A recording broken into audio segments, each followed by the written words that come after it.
The first body hit the pavement just after 2 a.m. He collapsed in the middle of 133rd Street, his blood spreading across the sidewalk while windows slammed shut above him, and the street went silent in the way only Harlem knew how to go silent. No one screamed. No one ran to help. People understood immediately what kind of death this was and what kind of message it carried. By morning, everyone who mattered knew the truth. Harlem was at war. In the winter of 1935, Harlem was the most valuable piece of real estate in American organized crime, not because of land or buildings, but because of money that never stopped flowing. The numbers racket alone moved millions of dollars every month, all in cash, all controlled by black operators who had built trust inside a community that trusted no one else. Whoever controlled Harlem controlled a financial engine that could fund entire criminal empires. And the Italians wanted it. For years, Dutch Schultz had tried to take Harlem by force, flooding the neighborhood with violence, killing numbers bankers, terrorizing runners, and proving one thing beyond doubt: brute strength would never be enough. Schultz was dead now, murdered by his own people for being too reckless, too loud, too dangerous. His death left a vacuum, and into that vacuum stepped Lucky Luciano. Luciano did not believe in chaos. He believed in order, in systems, in partnerships that made money quietly and efficiently. Where others saw Harlem as territory to be conquered, Luciano saw it as an ecosystem that could not be disrupted without destroying its value. There was only one problem. Harlem already had a king. Ellsworth Bumpy Johnson did not look like a king when you first saw him. He did not rule through spectacle or noise.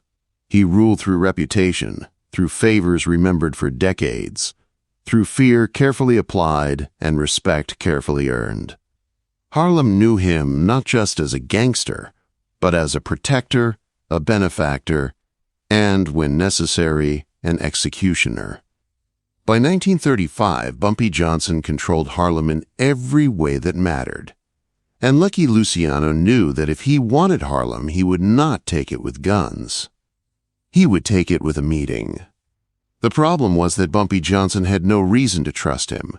The invitation came quietly, passed through intermediaries who understood how easily a careless word could start a war. A meeting. Neutral ground. No soldiers. No weapons. Just two men and the future of Harlem. Bumpy Johnson agreed.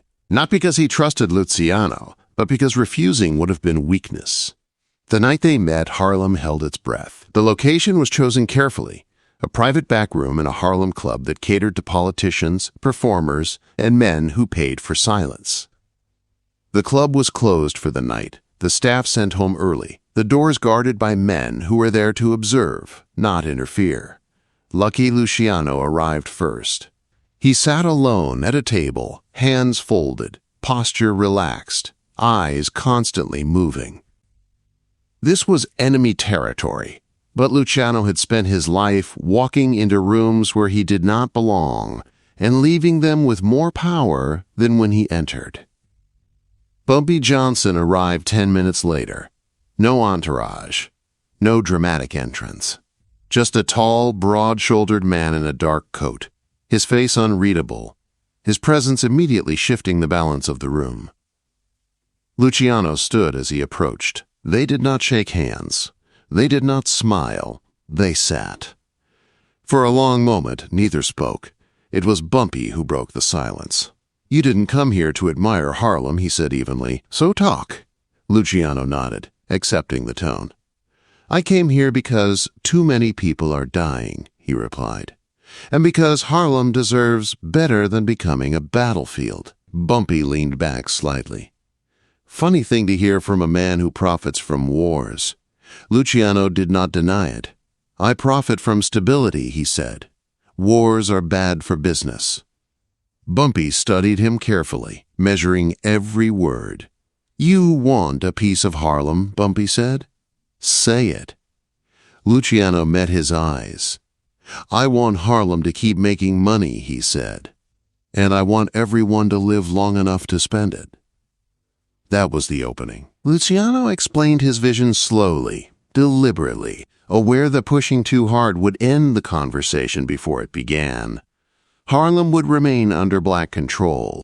The numbers would stay in black hands. The runners, the bankers, the structure that made the neighborhood function would not change. What would change was the percentage. A cut. Paid quietly. Regularly. In exchange for protection from outside interference and recognition from the commission that Harlem was off limits to hostile takeovers. Bumpy did not respond immediately. Instead, he asked a question. "What happens when someone doesn't like the deal?" Luciano answered without hesitation. "They answer to me," he said. "Not you. Not them. Me." That was the moment Bumpy understood the true nature of the offer. This was not about submission. It was about insulation. Luciano was offering Harlem something it had never had before.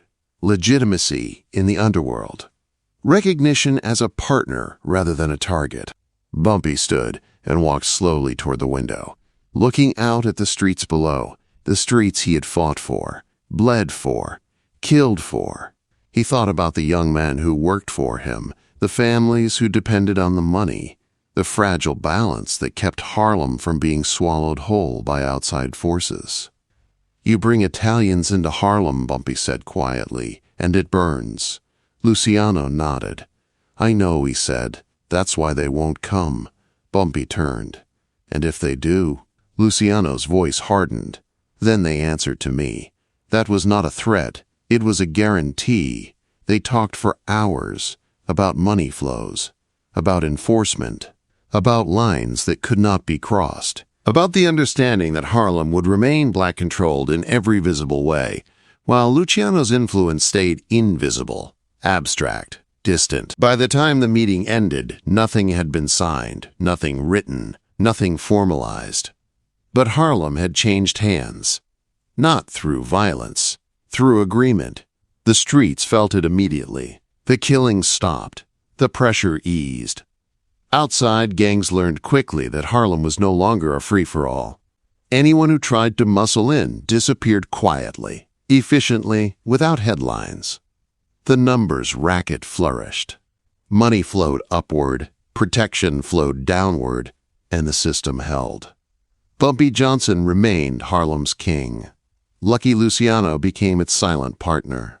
It was one of the most successful arrangements in the history of organized crime. And it worked because both men understood the same truth. Power did not always come from domination. Sometimes it came from knowing when not to pull the trigger. That night, Harlem did not fall. It stabilized. And American organized crime entered a new era.